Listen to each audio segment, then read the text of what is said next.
안녕하세요. 취재하고 중계하고 진행하는 담행 취중진담. 오늘은요, 우리 한미 정상회담에서 어떤 이야기가 나왔는지, 공동성명에 어떤 것들이 좀 언급이 됐고, 이게 어떤 의미를 갖는지를 짧게 정리를 해보겠습니다. 먼저요, 이전에 있었던 미일 정상회담과 한미 정상회담을 비교하는 기사들이 좀 많았거든요. 일단 기본적으로 1차원적으로 시간 자체가 우린 171분이었다. 20분 정도 더 길었다. 그리고 공동성명에 들어간 글자 수를 센 전문가분들도 있었는데, 요게 그쪽은 14,000자 넘었다니 우리는 17,000자가 넘었다라는 거죠.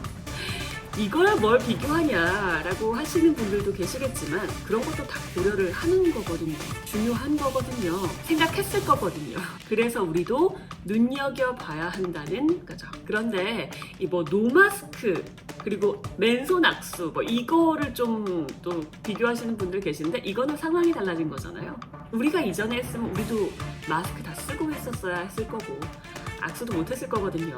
요거는 비교하지 맙시다. 그럼 일단 공동성명에 들어간 내용, 첫 번째, 가장 탑 기사로 중요하게 다루는 것들, 판문점 선언과 싱가포르 공동성명에 들어간 내용을 계승하겠다라는 걸 공식화했다라는 겁니다. 북한과의 대화의 문을 좀 열어놨다는 건데, 그렇다고 바이든 대통령이 김정은 위원장을 곧바로 만날까요? 당연히 당장은 아니죠. 바이든은 트럼프의 탑다운 방식을 하지 않고 실무회담에서 어느 정도 성과가 있을 걸로 확신이 들 때, 그럴 때 회담을 하겠다라고도 이야기를 했습니다. 북한 비핵화에 대해서 어떤 환상도 없다는 거예요. 게다가 비핵화 조치를 하지 않는 한 김 위원장 만나지 않겠다라고 얘기했으니까 달라지는 건 없어 보입니다. 그런데 이게 왜 성과냐? 전문가들이 다 성과 중에 하나로 이걸 꼽고 있잖아요. 남북관계 개선에 초점을 맞춘 판문점 선언 같은 게 공동성명에 명시가 됐다는 것 자체가 남북관계 개선에서의 우리 선제적 역할을 가능하게 하는 그런 부분이 있다는 거죠. 앞으로 우리 정부가 북한과의 관계에서 좀 더 자유로울 수 있는 거 아닌가? 라는 정도? 그런데 여기 북한 인권 이야기를 했어요. 북한이 굉장히 싫어할 만한 부분이죠. 북한 주민에 대한 인도적인 지원, 북한 인권 상황 개선에 협력하겠다라고 했는데요. 근데 북한이 싫어할 만한 부분을 우리가 굉장히 안 하려고 노력을 한 게 좀 보였습니다. 예를 들면, 우리는 북한을 포함한 국제사회가 유엔 안보리 관련 결의를 완전히 이행할 것을 촉구했다라는 거예요. 유엔 안보리 결의라고 하지만 제재라는 말은 없었거든요. 단어 하나하나 굉장히 중요하게 생각하는 거기 때문에 요거를, 그리고 또 우리가 성과라고 하는 거, 미사일 지침 배제입니다. 이 미사일 지침은 1979년에 만들어진 건데 4차례 계속 개정은 있었어요. 근데 사거리는 여전히 800km로 한정이 돼 있었는데, 이 지침이 해제가 된 거예요. 그렇게 된다면 우리가 미사일을 우리 맘대로 개발할 수 있는 거잖아요. 일각에서는 과학기술, 국방뿐 아니라 과학기술이나 산업발전도 굉장히 도움이 될 것이다 라는 내용도 있지만, 이걸 자세히 보면 800km를 넘으면 중국을 사정거리에 둘 수 있는 미사일을 개발할 수 있게 된 거죠. 이것도 바이든 행정부가 가장 중점을 뒀던 중국 견제 안에 들어가 있는 거죠. 중국이 여기에 문제 제기를 할 가능성이 있죠.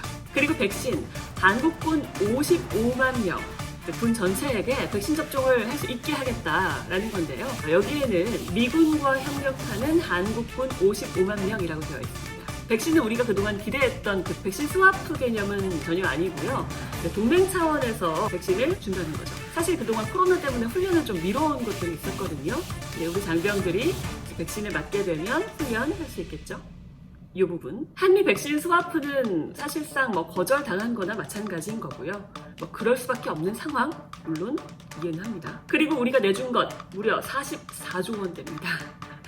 4대 그룹이 44조 원. 삼성전자가 반도체 제조 공장에 170억 달러 정도 투자하고, SK는 인공지능과 같은 연구센터 10억 달러, LG와 SK 계열에서 배터리 180억 달러 정도. 그리고 우리 쿼드 얘기 안 나올 거라는 전문가들 의견 굉장히 많아서 그 얘기를 했었는데, 쿼드가 공동성명에 명시가 됐습니다. 쿼드의 중요성을 인식한다라는 부분.